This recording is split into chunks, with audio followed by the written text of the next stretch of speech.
আসসালামু আলাইকুম সবাইকে।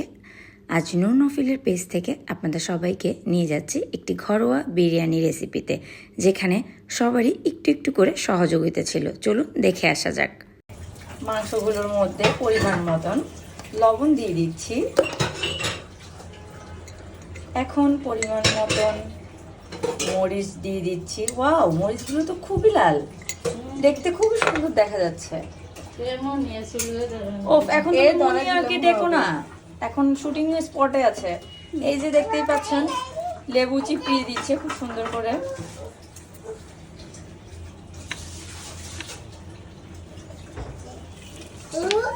দিচ্ছে তো দিচ্ছেই, এখনো শেষ হচ্ছে না। এখন সুন্দর করে মাংসগুলো মাখিয়ে নিচ্ছে। আরেকজন মাস্টার শেফ, সে চুলা ধরানোর পায়তারা করছে। হ্যালো, দেখতেই পাচ্ছেন মুরগিগুলো খুব সুন্দর করে একদম ম্যারিনেট করা হয়ে গিয়েছে। এখানে এক চুলাতে ভাত হচ্ছে। এই ভাত খাবে আমার শ্রদ্ধেয় আব্বাজান, সে আবার এসব বিরিয়ানি খায় না। আর এখানে আমার মা সুন্দর করে ধোয়া পাকলা করছে, সেও বলে দিচ্ছে। এখন একটা ফ্রাই প্যানের মধ্যে পরিমাণ মতন ডুবো করে তেল দিয়ে নিচ্ছি। একটা একটা করে সবগুলো দেওয়া হচ্ছে।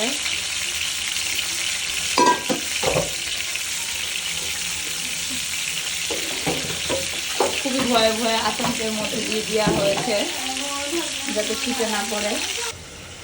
এখন একটি পাত্রে কিছুটা আলু নিয়ে নিয়েছি, লবণ সাথে হলুদ দিয়ে দিয়েছি। এগুলো একটু মাখিয়ে নিচ্ছি। এই যে মুরগিগুলো প্রায় ভাজা হয়ে গিয়েছে। এখান দিয়ে আমার পাশ দিয়ে আবার আমার মা বলছে, মুরগিগুলো এত বাজিও না, হালকা করেই বাজি দাও। আলুগুলো ভেজে নিচ্ছে।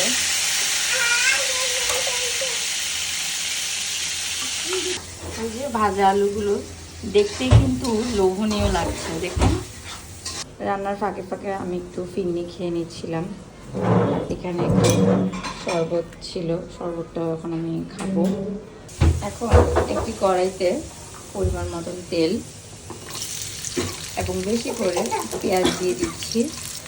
পেঁয়াজগুলো ভাজা হয়ে গেলে কয়েকটা গরম মশলা দিয়ে দিয়েছে, এলাচ, তেজপাতা, দারচিনি।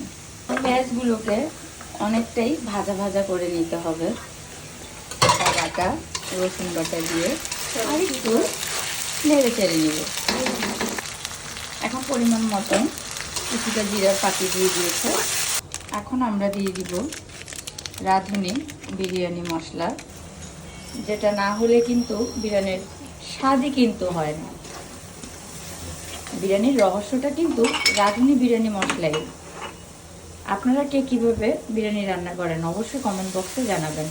এই যে কিছুটা গরম পানি করে রাখা হয়েছিল, গরম পানিটা দিয়ে এখানে খানিকটা মরিচের গুঁড়ো দিয়ে সাইড থেকে আমার মা বারবার ডিরেকশন দিচ্ছে, এটা কম দাও, ওটা কম দাও।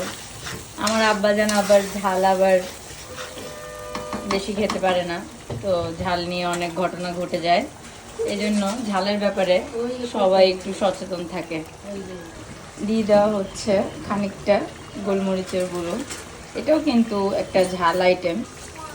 এখন দিয়ে দিচ্ছি পরিমাণ মতো ধনিয়া গুঁড়ো। এই যে দেখুন কত সুন্দর লাগছে।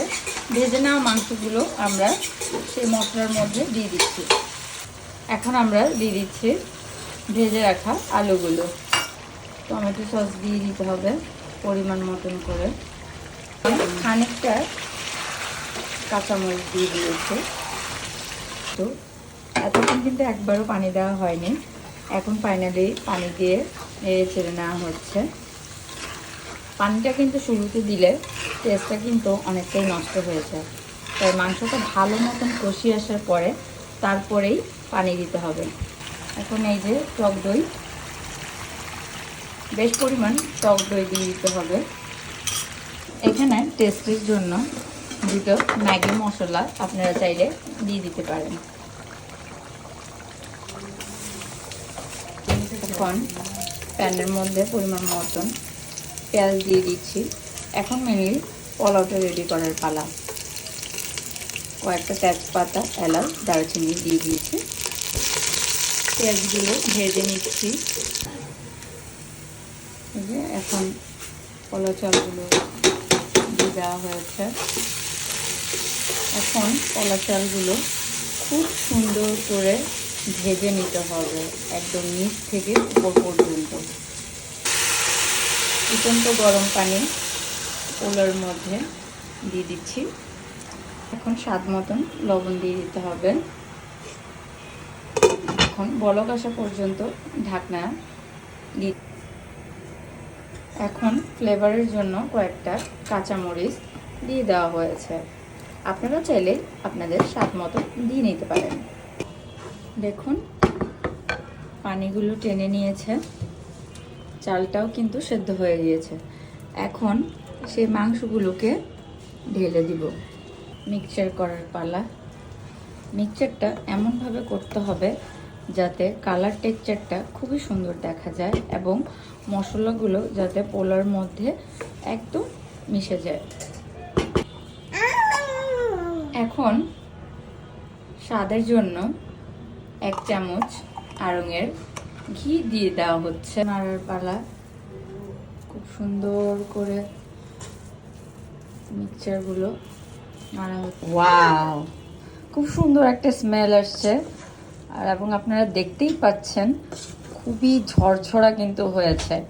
ও, আমার তো জিভে এখনই জল চলে এসেছে। খেতে খুবই ইচ্ছে করছে, কিন্তু পেটটা তো ভরা, তাই পার্সেল করে বাড়ি নিয়ে যাব। আজকের ভিডিওটি কার কেমন লেগেছে অবশ্যই কমেন্ট বক্সে জানাবেন এবং কার কোনটা পছন্দ, তেহেরি নাকি biryani. Thank you to all.